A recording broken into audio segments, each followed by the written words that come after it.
Welcome back to another glorious episode of Rockers to Doctors, the only podcast where we analyze rock history with the precision of a medical journal and the maturity of a backstage Motley Crue party. Which is to say, no precision and questionable maturity, but lots of heart and lots of hair. Big, fluffy, Aquanet scented hair. On my head. Right, but not on my head. There's nothing under this hat, just an airstrip of skin. And speaking of embarrassing things, today we're tackling something near and dear to my childhood trauma, Kiss. And specifically, the era where Kiss takes off the makeup, loses half the band, gains half the band, fires half the band, rehire the half they fire, then fires them again, then becomes 80s MTV darlings, then goes heavy, then reunites, then becomes the biggest nostalgic act on Earth. Which is a lot, so buckle in, maybe put on a seatbelt, maybe two. Let's get animalized in 3, 2, 1. Let me set the scene. The year is 1983. I'm at my cousin Tom, John, and Jimmy's house. I'm 7 years old, small, impressionable, and easily frightened by anything that looks like it crawled out of a Dungeons and Dragons manual. So basically, the ideal Kiss target demographic. Yes. And suddenly the TV blares to life with this glowing, thundering, visually insane video. I love it loud. Creatures of the Night era Kiss. And let me tell you, at the age of 7, they scared the crap out of me. To be fair, they did look like demons summoned during a middle school seance that got out of hand. Yes, to my little child brain, they weren't a rock band. They were monsters, actual supernatural beings. I thought Gene Simmons ate humans. Well, he did. Just not literally. And Ace Frehley, Space Ace, I thought he was going to beam me up to some cosmic hell dimension. Valid concerns. But then, around the age of 8 or 9, I saw another Kiss video. And this time, no fear, none. It was like the terror evaporated instantly. And why was that? Well, because 1983 was the year they decided to pull the biggest identity shift in rock history. They took off the makeup. Let's talk about the context. The early 80s had been rough for Kiss. Music from the Elder was, how do I put this? A well-intentioned disaster. A D&D concept album nobody asked for, maybe? That sounds about right. Or an attempted high art by a band whose primary skill at that point was rocking music, breathing fire, and wearing codpieces? Yes to all of that. The album tanked. Fans hated it. Critics hated it. Even the band hated it. And on top of that, the lineup was a revolving door. Peter Criss was out. Ace Frehley was out. Enter Vinnie Vincent, who was brilliant, chaotic, a shredder, a spark plug, an unpredictable wild card. But he gets fired. Then he gets rehired. Then he gets fired. This man had more reboots than Spider-Man. So by 1983, Kiss decides we need to try something radically different. And that different thing was take the makeup off for the first time since 1973. So on September 18th, 1983, Kiss appears on MTV without makeup. No demon, no star child, no Catman, no spaceman, just 4 dudes we grew up seeing and, in your case, fearing. And you know what? It worked. The new album, Lick It Up, becomes their first gold album in 3 years. But let's be real, the tour, not exactly a box office smash. It was the end of this tour that Vinnie Vincent got the boot again, ultimately replaced by Mark St. John.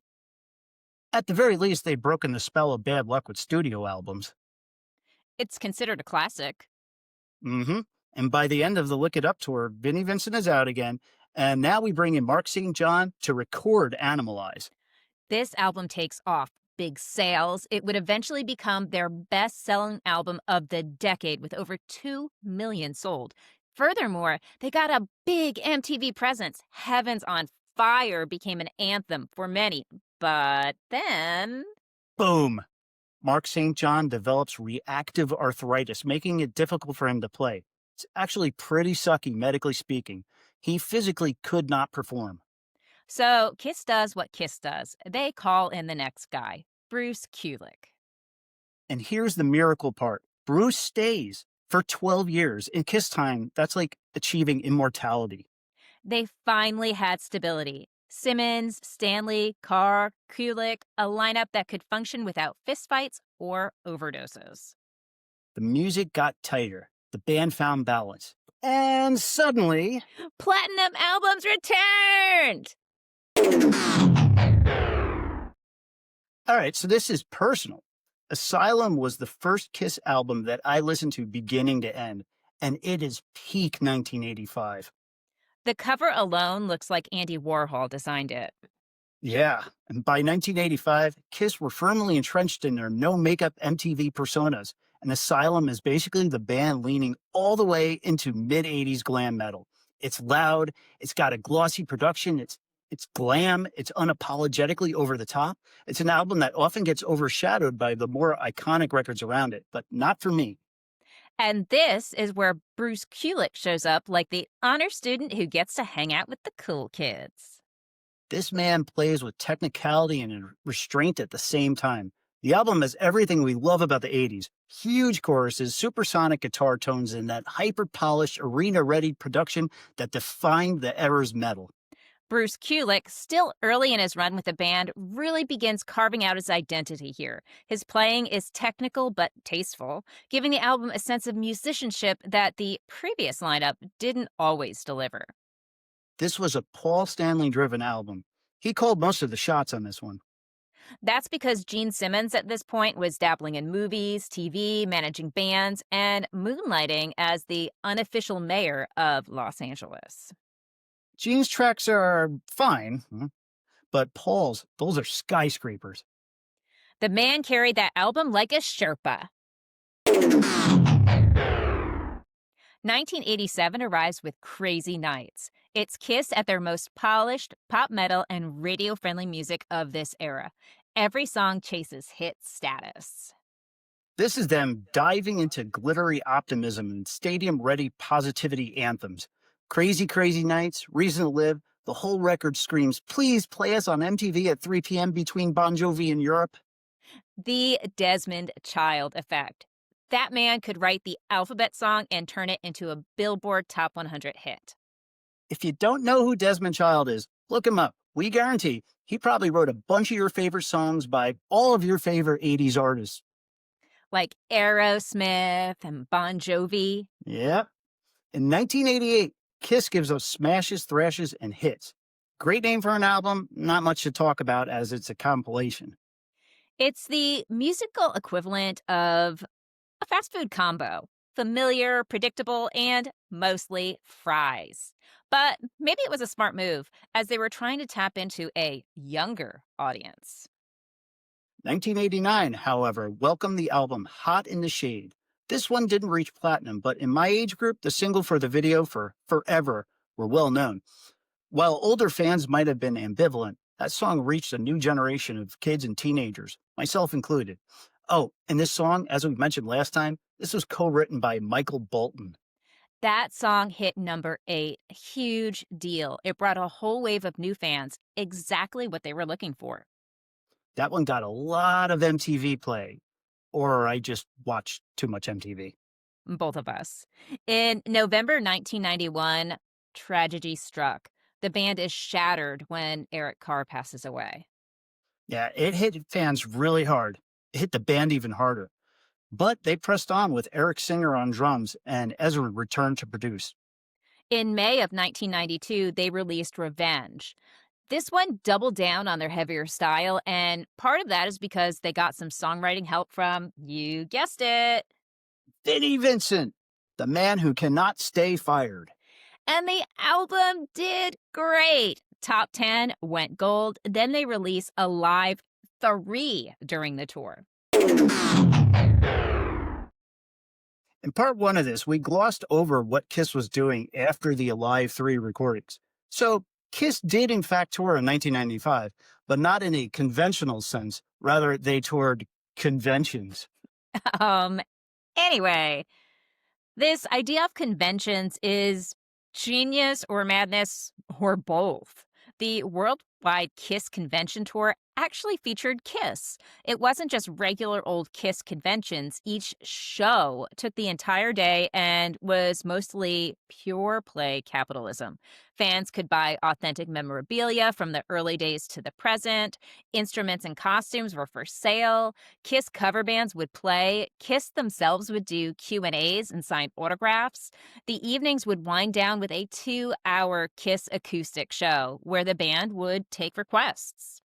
On one of those nights, Peter Criss returned with the band and did a few songs. It was his first time with them in 16 years. Fans lost their minds. Rumors ignited. In August of 1995, Kiss performed on MTV Unplugged. God, I missed that show. Can you just get me a time machine for Christmas? Sure, we keep one in the mop closet at the studio. There was a big surprise that night, too. Ace Frehley and Peter Criss joined in for a handful of songs. Rumors started circulating immediately. Will the original Kiss reunite? The audience goes nuclear, like actual seismic activity.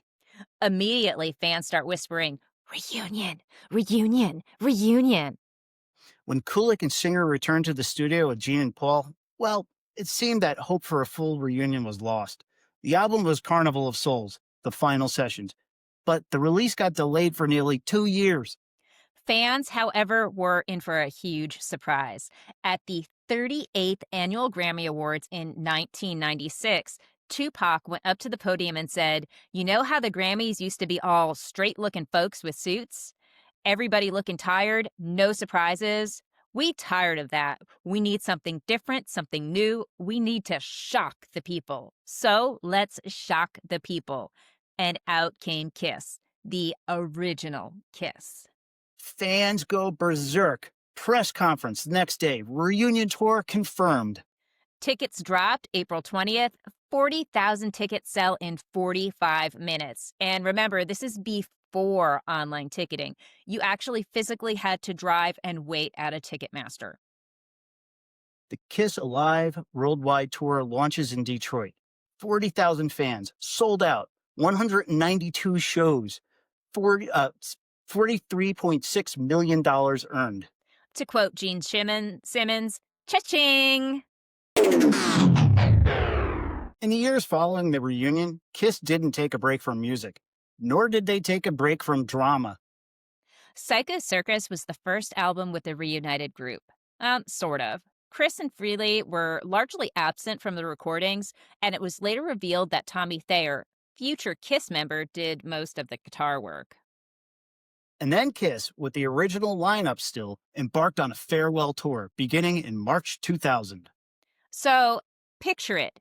January 31st, 2001, Kiss is playing the Japanese and Australian leg of the farewell tour. The show is about to start, and Peter Criss says, "Hey guys, about my contract?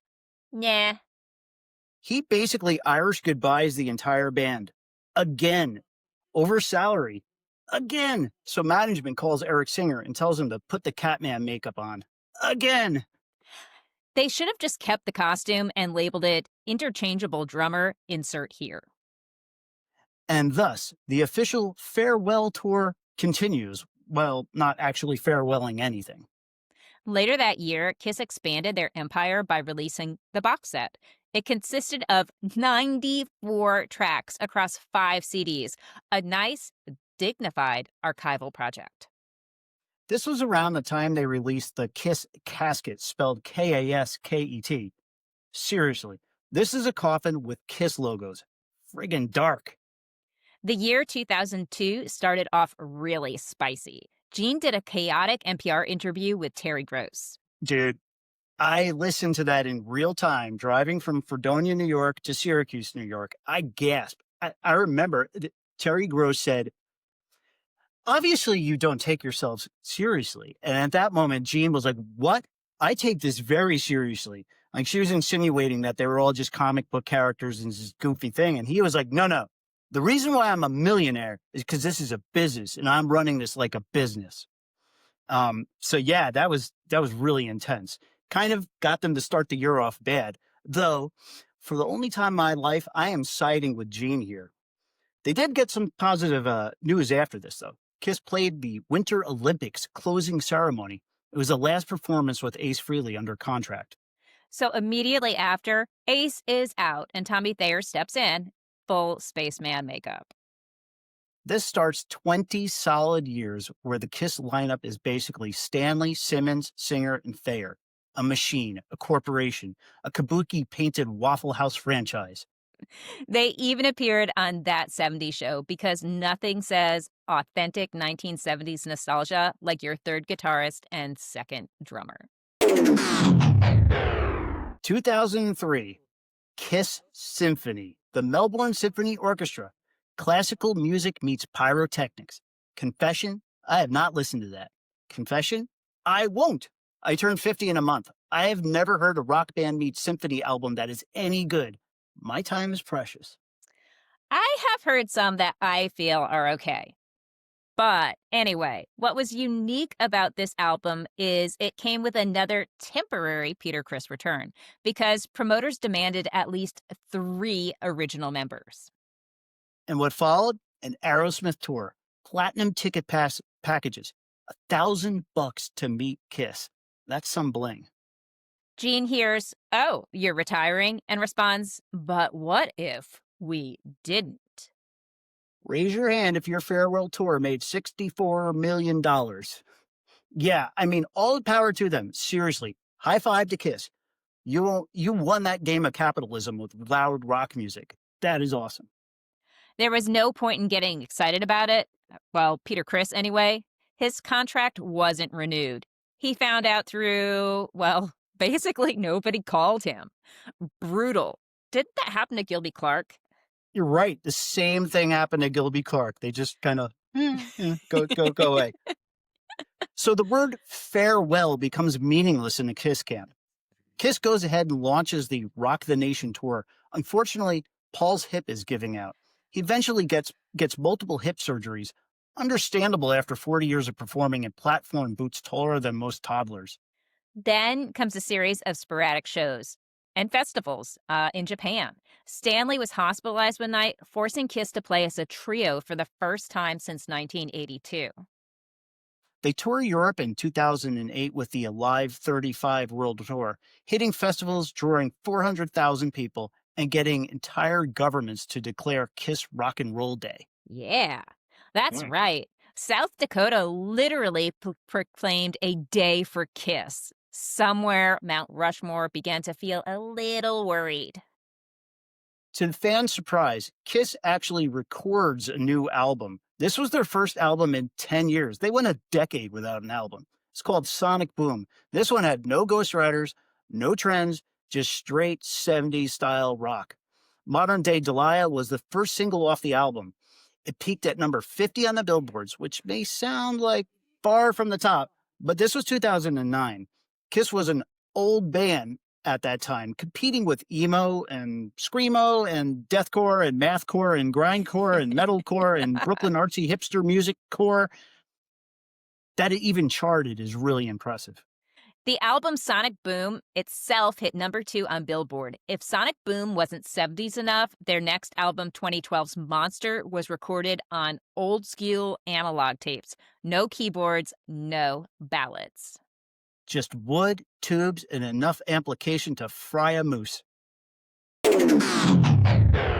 Finally, credit where credit is due. In 2014, Kiss finally got inducted into the Rock and Roll Hall of Fame. They didn't perform, but all 4 members, original ones, showed up.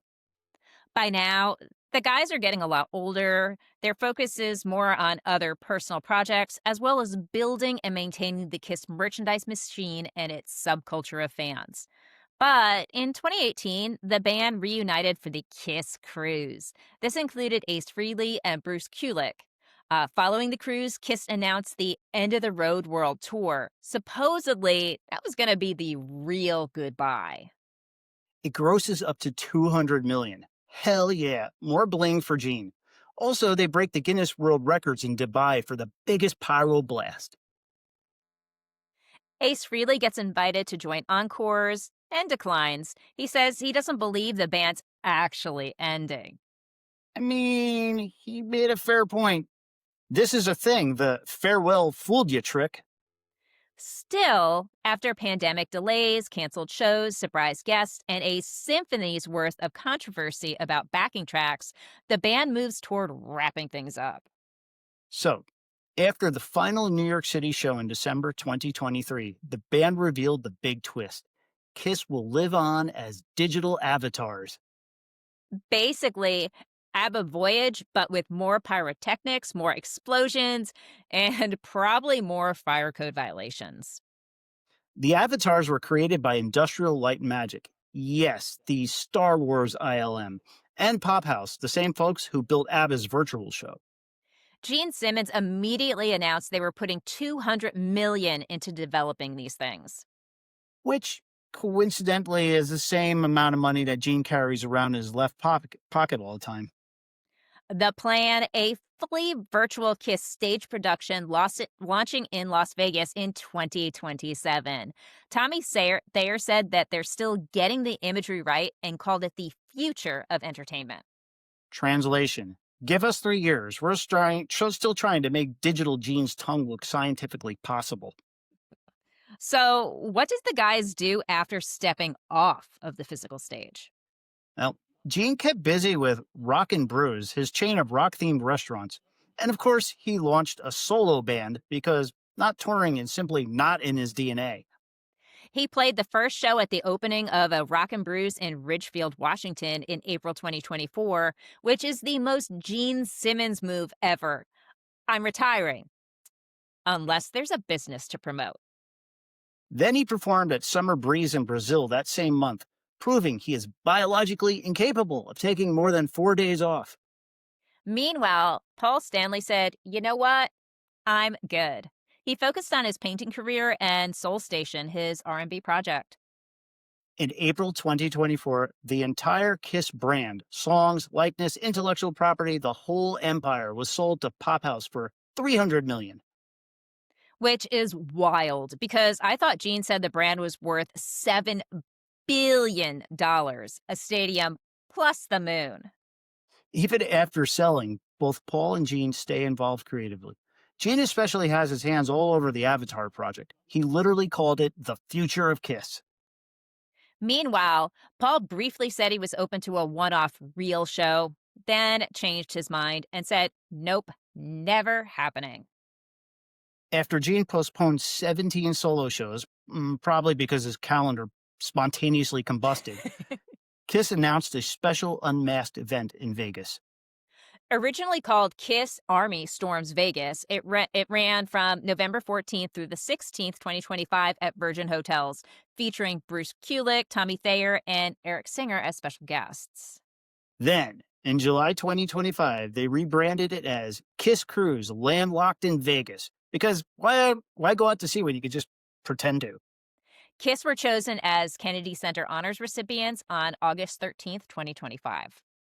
But the era also came with tragedy. As we all know, the death of Ace Frehley, one of the most influential, beloved, and unpredictable guitarists in rock history.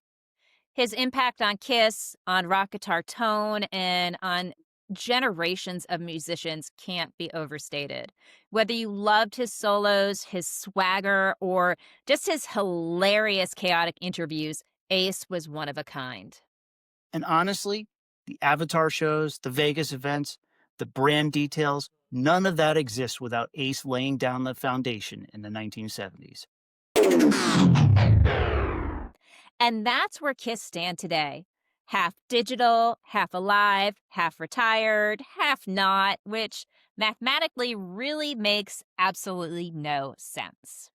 But it makes perfect sense for Kiss. So thanks for hanging out with us. You can check us out on YouTube, Apple Podcasts, Amazon Music, iHeartRadio, TikTok, and Instagram. We'll see you next time on Rockers to Doctors, where the rock is loud, the facts are peer-reviewed, and the copay is always zero. Stay loud, stay weird, and stay curious.